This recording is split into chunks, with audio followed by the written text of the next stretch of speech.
Les Confessions de saint Augustin, livre 12, chapitre 16, contre ceux qui contestent les vérités claires. Je veux donc, mon Dieu, entrer en discours en votre présence avec ceux qui demeurent d'accord que toutes ces choses que votre éternité m'apprend dans le fond de mon âme sont véritables. Car quant à ceux qui les nient, qu'ils crient tant qu'ils voudront et qu'ils s'étourdissent eux-mêmes, je tâcherai de leur persuader de demeurer en repos et de donner entrée dans leur esprit à votre sainte parole. Et s'ils le refusent et méprisent ce que je leur dis, je vous conjure, mon Dieu, de ne vous taire pas en moi. Parlez dans mon cœur et faites-y entendre votre vérité, car il n'appartient qu'à vous de parler en cette sorte. Et quant à eux, je les laisserai au dehors souffler sur la terre et élever la poussière qui leur aveugle les yeux, tandis que je me retirerai dans le plus secret de mon âme pour y chanter des cantiques d'amour, dans la passion violente qui me fait soupirer après vos beautés immortelles, pour y déplorer avec des gémissements ineffables la misère de mon pèlerinage en ce monde, pour y élever mon cœur en haut vers la Jérusalem céleste, pour y avoir continuellement présente à mon esprit cette Jérusalem, ma chère patrie, cette Jérusalem, ma chère mère, et vous, qui êtes son roi, son soleil, son père, son protecteur, son époux, ses chastes et immuables délices, sa parfaite joie, son bonheur inconcevable, et enfin, qui lui êtes toutes choses, parce que vous êtes le seul vrai et souverain bien. Et je ne cesserai jamais jusqu'à ce que vous rassembliez toutes les puissances de mon âme, qui est dissipée par la variété de tant d'objets, et que ces langueurs ont réduite à un état si difforme, pour la faire rentrer dans la paix de cette chère mère qui possède les prémices de mon esprit, dont je tire toutes les lumières et toute la certitude de mes connaissances, et que vous, mon Dieu, de qui je tiens mon salut, la rendiez belle et inébranlable dans toute l'éternité. Quant à ceux qui ne combattent pas ces vérités et qui demeurent d'accord avec nous que ces livres saints, écrits par votre serviteur Moïse, doivent avoir parmi les hommes une autorité inviolable, mais qui trouvent à redire aux explications que j'ai données. Écoutez, je vous prie, Seigneur, ce que j'ai à leur dire, et soyez, s'il vous plaît, l'arbitre entre nous pour juger si ce sont les pensées que j'ai eues en méditant votre parole qui sont déraisonnables, ou si c'est leur censure qui est injuste. Chapitre 17. Que l'on peut entendre plusieurs choses par ces noms du ciel et de la terre. Encore disent-ils que tout cela soit véritable, Moïse néanmoins n'entendait pas parler de ces deux choses lorsqu'étant inspiré du Saint-Esprit, il a dit que Dieu créa au commencement le ciel et la terre. Il n'a pas entendu par ce nom du ciel cette créature spirituelle et intelligente qui jouit incessamment de la vue de Dieu, ni par le nom de terre cette matière sans forme. Et qu'a-t-il donc entendu ? Ce que nous disons, répondent-ils. Et quoi, leur demandai-je ? Par le nom du ciel et de la terre repartent-ils. Moïse a voulu premièrement marquer en général et en peu de mots tout ce monde visible, afin de distinguer ensuite en particulier, selon le nombre des jours dont il parle, toutes les choses qu'il a plu au Saint-Esprit de comprendre généralement sous les noms du ciel et de la terre. Car le peuple juif était si grossier et si charnel que Moïse ne jugeait pas à propos de leur parler d'autres ouvrages de Dieu que ceux qui sont visibles et corporels. Mais ils avouent que par cette terre invisible et sans ordre, et par cet abîme couvert de ténèbres, dont ensuite toutes les choses que nous voyons et qui sont connues à tous les hommes ont été faites durant les 6 jours, on peut entendre, avec raison, cette matière informe dont j'ai parlé. Que si d'autres disent que cette même confusion d'une matière informe a été premièrement appelée du nom de ciel et de la terre, parce que ça a été d'elle qu'a été formé ce monde visible avec toutes les natures qui s'y font voir si clairement à nos yeux,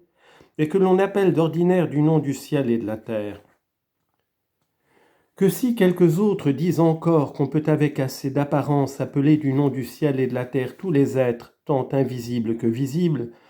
et qu'ainsi toutes les créatures que Dieu a faites par sa sagesse, qui est le principe de toute chose, sont comprises sous ces deux noms, mais que, parce qu'étant faites de rien et non pas de la propre substance de Dieu, puisqu'elles ne sont pas une même chose que lui, elles sont toutes naturellement muables et sujettes au changement, aussi bien celles qui ne changent point, comme sont ces bienheureuses intelligences que Dieu a choisies pour son éternelle maison, que celles qui changent, comme est le corps et l'âme de l'homme, la matière encore informe, mais capable de recevoir diverses formes, dont devaient être formés le ciel et la terre. C'est-à-dire cette double créature, l'une invisible et l'autre visible, a été appelée une terre invisible et sans ordre, et un abîme sur lequel les ténèbres étaient répandues, avec cette distinction que ce mot de terre invisible et sans ordre marque particulièrement la matière corporelle avant qu'elle y reçût aucune forme, et celui d'abîme sur lequel les ténèbres étaient répandues, la matière spirituelle avant que votre sagesse l'eût illuminée et eût arrêté le cours de cette inconstance qui lui était naturelle. Et enfin, quelques autres pourront encore dire que lorsque nous lisons dans la Genèse « Dieu créa au commencement le ciel et la terre », l'Écriture n'entend point par ces mots ces natures invisibles et visibles en tant que déjà formées, et selon qu'elles ont reçu la perfection de leur être, mais qu'elle a nommé ainsi cette matière informe qui n'était que comme un commencement des ouvrages que Dieu voulait faire, parce qu'ils en pouvaient être tirés et formés, et que ces deux créatures, l'une spirituelle et l'autre corporelle, qui étant maintenant disposées avec un ordre admirable, portent le nom de ciel et de la terre, étaient dès lors dans elles, quoique très confusément et sans être distinguées, ni par les qualités, ni par les formes qui les rendent maintenant si belles et si agréables. Chapitre 18. Qu'on peut sans faillir entendre en diverses manières l'Écriture sainte. Voilà ce qu'on peut dire sur ce sujet. Mais après avoir entendu et considéré toutes ces choses, je me garderai bien d'entrer en des contestations de paroles qui ne servent, selon votre apôtre, qu'à troubler ceux qui nous écoutent, au lieu que votre loi édifie ceux qui en savent faire bon usage, parce qu'elle a pour fin la charité qui naît d'un cœur pur, d'une bonne conscience et d'une foi sincère et véritable. Et notre divin Maître sait quels sont les commandements dans lesquels il a renfermé toute la loi et tous les prophètes. C'est pourquoi mon Dieu, qui est la lumière des yeux de mon âme, tant que je serai dans ces pensées qui nourrissent en mon cœur le feu de votre amour, que m'importe-t-il que par ces paroles on puisse entendre diverses choses, pourvu qu'elles soient toutes véritables? Que m'importe-t-il si ma pensée est différente de celle qu'un autre croit que Moïse a eue en les écrivant? Il est vrai que nous nous efforçons, quand nous lisons quelques livres, de trouver ce qu'a voulu dire celui qui en est l'auteur. Et lorsque nous le croyons véritable, nous n'oserions pas nous imaginer qu'il ait rien dit de ce que nous connaissons ou estimons être faux.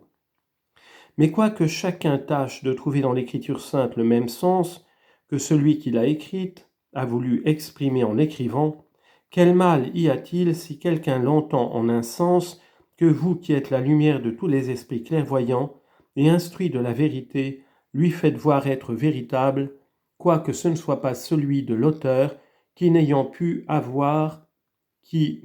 aussi en avoir que de véritable, n'a pas eu dessein néanmoins de marquer celui-là par ses paroles. Chapitre 19. Vérités claires et indubitables sur ce sujet.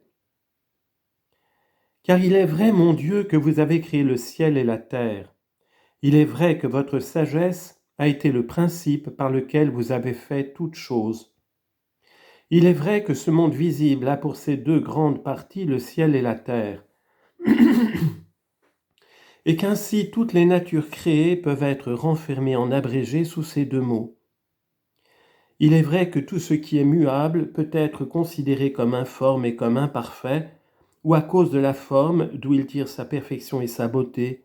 ou à cause des changements et des altérations qu'il souffre.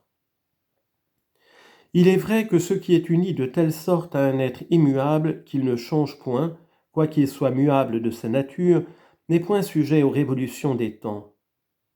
Il est vrai que ce qui est informe et qui se peut dire n'être presque rien, ne peut aussi y être sujet.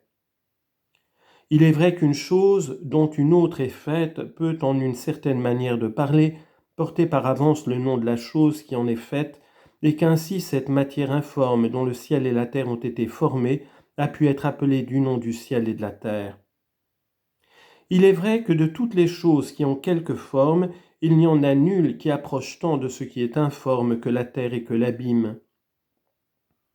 Il est vrai que c'est vous, mon Dieu, duquel procède toute chose, qui avez fait non seulement tout ce qui est créé et formé, mais aussi tout ce qui peut être créé et formé.